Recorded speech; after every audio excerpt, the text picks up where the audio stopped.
Jadi aku itu kadang sambil selonjoran kayak gini teman-teman, agar pikiran aku itu tenang. Jadi meskipun aku lagi relaksasi, nggak ada gangguan-gangguan apa-apa, jadi pikiran aku itu sampai fokus banget.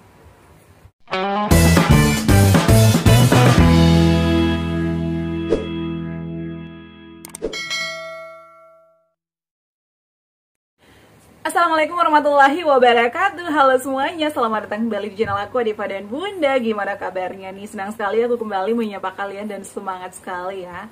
Jadi teman-teman, aku itu kemarin habis dari dokter 2 kali. Aku udah share ya apa yang terjadi sama aku. Ternyata aku kecapean ya. Jadi kita tuh nggak boleh kecapean ya. Aku tuh kemarin ngerasa di perut sebelah kanan aku tuh kayaknya ada sesuatu, deh sakit banget ya. Kayak dicubit-cubit, kadang kayak ditusuk-tusuk. Itu sakitnya sampai di belakang ya. Dan aku juga kemarin ya demam, bukan demam sih, kayak hampir demam gitu, nggak enak banget badan aku. Makanya kemarin aku dikasihkan beberapa obat-obatan ya, ada paracetamol, ada omeprazole, dan juga aku dikasih vitamin sih teman-teman ya. Aku itu kecapean, kurang istirahat, kelamaan duduk, kurang minum air putih ya. Dan ada tulang rusuk aku itu kayak ada tulang trauma gitu, karena aku sering ngangkat-ngangkat, narik-narik motor mungkin ya. Karena aku tuh kemana-mana bawa motor sendiri, dan kemarin itu aku bantuin suami aku, namanya orang jualan masak itu pasti capek banget ya. Dari situ aku kemarin itu parnoan, aku ke dokter, tapi alhamdulillah saat ini udah tenang karena ternyata hanya kecapean aja. Setelah aku istirahat ya beberapa hari, tidurnya di jam 9, bangun jam 3, alhamdulillahnya saat ini udah aktivitas normal lagi, udah nggak ada sensasi-sensasi itu ya. Aku itu pola makannya udah benar, menu-menunya udah sehat, olahraganya udah bagus ya. Aku sampai curhat ke dokter, cuman aku kemarin tuh kurang istirahat teman-teman ya. Oke teman-teman, di video kali ini aku bakal bahas pertanyaan kalian ya. Aku nggak mau panjang lebar sih sebenarnya, cuman ada beberapa hal yang harus aku kasih tahu ke kalian ya. Ini aku mau bahas terkait atas nama Malif JZ7KO. Mohon maaf ya kalau aku salah baca. Bunda, aku kambuh sudah hampir 1 bulan, tapi kok belum mendingan juga ya. Jadi makin kepikiran, takut gimana-gimana nanti kali, sensasi makin kemana-mana. Bun, solusinya dong. Oke, di sini aku bakal berikan solusinya. Kenapa kambuh? Ya, kambuh ini biasanya ada sesuatu hal yang kita lakukan, entah itu dari telat makan, kecapean, ya. Tadi aku kecapean ya, jadi sensasi yang aku alami itu adalah sakit perut sebelah kanan, kayak ditusuk-tusuk, sakit tulang aku tuh menurut sakit banget. Ternyata itu karena aku terlalu lama duduk dan kurang air putih. Kemudian ini berarti kalau misalnya kita kambuh, ada sesuatu makanan yang gak cocok sama kita, begadang, kurang istirahat, kemudian kita terlalu banyak pikiran, dan masih banyak lagi yang lain-lainnya. Jadi ini kakak yang udah bertanya, pikir-pikir apa yang membuat kambuh ya. Biasanya dari itu semua sih ya. Nah, solusinya gimana? Jadi pertama yang harus kakak lakukan adalah harus tenangkan pikiran dulu.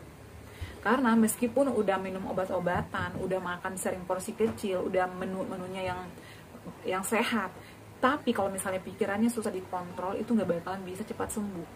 Malahan makin banyak sensasi. Karena faktor utama ya kambuhnya atau sensasi, menimbulkan sensasi yang banyak itu adalah dari faktor pikiran kita. Kalau pikiran kita udah terbagi-bagi kemana-mana, ada ke selatan, ke timur, ke barat, dan lain-lain sebagainya, itu nanti jadi satu, bercampur, jadi bercabang-cabang ya. Kadang kita udah keringatan, udah engap, sesak, aduh nggak tahu lagi nih, sholat aja ya, aku juga pernah kayak gitu, sholat aja nggak khusyuk, aduh ini nggak. Kadang aku sholat jamaahnya sama suami, kok lama banget nggak kelar-kelar ya. Aku tuh sampai mikir gitu, saking capeknya, saking cemasnya, itu adalah sensasi. Jadi teman-teman, kalau hal ini udah terjadi, apa yang harus kalian lakukan? Tenangkan pikiran, duduk selonjoran, minum air hangat ya. Minum air hangat, kemudian setelah itu putar musik relaksasi. Kalau perut kalian masih kosong, diisi dulu teman-teman, diisi pakai nasi lembek aja ya, yang aman-aman, hindari dulu yang sambal-sambalan ya. Duduk, kemudian minum air hangat, kemudian setelah 30 menit makan. Tapi kalau misalnya ada obat lambung, bisa minum obat lambung dulu ya, seperti Proma juga boleh, atau mungkin omeprazole, itu kan obat-obatan yang aman ya, bisa dijual bebas. Tapi kalau misalnya nggak ada, bisa konsumsi kunyit tapi setelah makan. Kemudian setelah itu lakukan relaksasi ya, dengerin musik-musik ya, yoga ya, ataupun musik relaksasi, boleh dengerin sholawat. Aku nih kalau misalnya lagi cemas banget, yang ampuh itu adalah sholawat. Kalau nggak sholawat, dengerin suara air ya. Aku tuh lagi merasa dari aku lagi ada di gunung, lagi ada di suatu tempat yang sangat tenang. Jadi pikiran aku itu fokus ke situ. Jadi kalau misalnya pikiran kita udah fokus ya di aktivitas kita yang kita lakukan, sensasi itu nggak bakalan muncul ya. Jadi harus fokus. Makanya ya biasanya nih aku tuh selalu pakai headset ya. Aku selalu pakai headset kalau relaksasi. Jadi aku tuh kadang sambil selonjoran kayak gini teman-teman, agar pikiran aku itu tenang. Jadi meskipun aku lagi relaksasi nggak ada gangguan-gangguan apa-apa, jadi pikiran aku itu sampai fokus banget ke situ ya. Kemudian selain itu juga lakukan olahraga ringan ya. Biasanya kalau misalnya udah cemas pasti begah ya, sendawa. Lakukan olahraga ringan ya, treadmill. Kemudian setelah itu kalau misalnya perih-perih di perut kayak melilit gitu, atur pola makannya. Aku sarankan rutin terapi tepung Garut.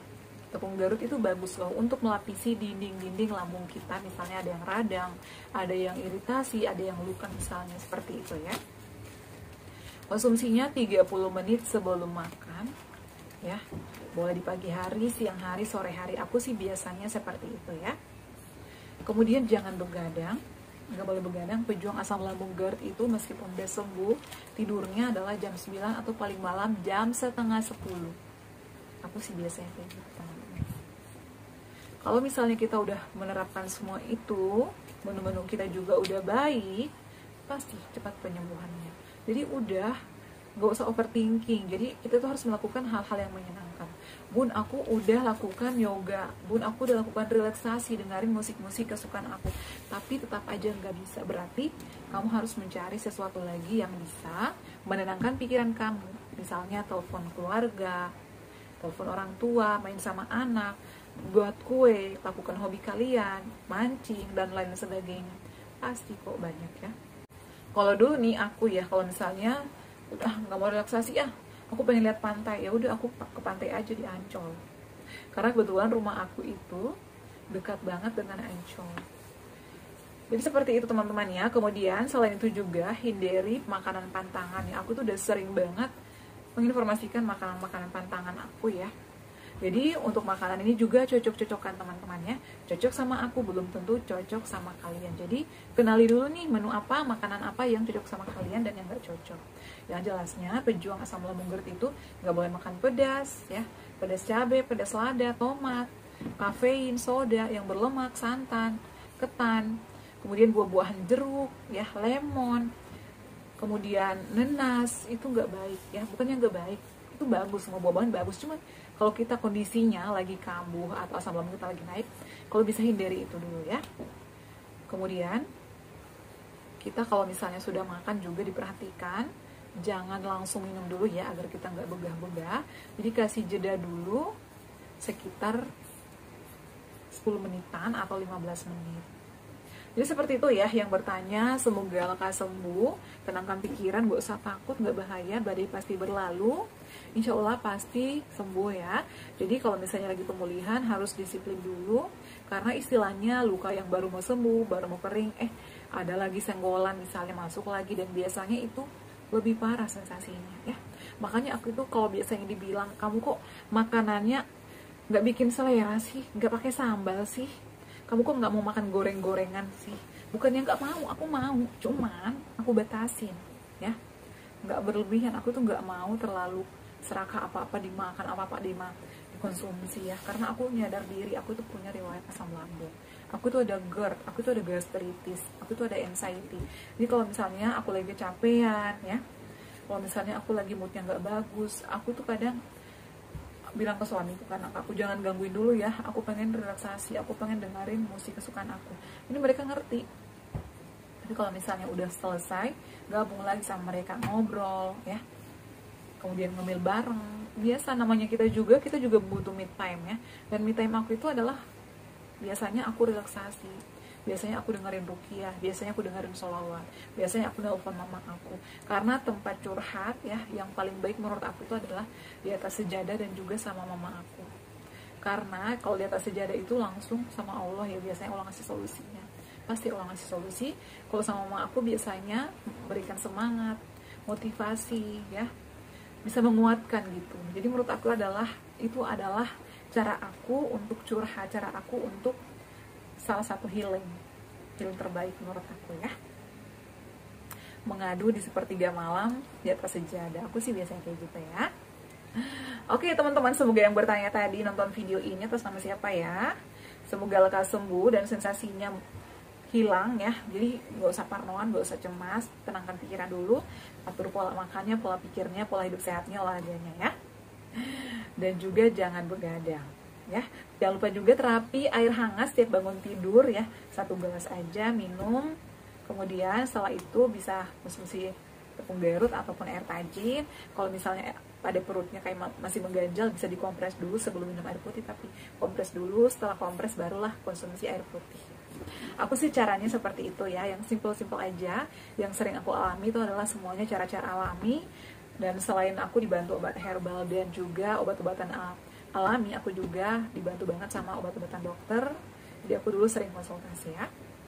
Oke ya, cukup sekian video kali ini. Jangan lupa untuk terus dukung channel aku Adeva dan Bunda dengan cara like, comment, share, dan subscribe. Assalamualaikum warahmatullahi wabarakatuh. Sampai ketemu lagi di video-video aku selanjutnya. Bye!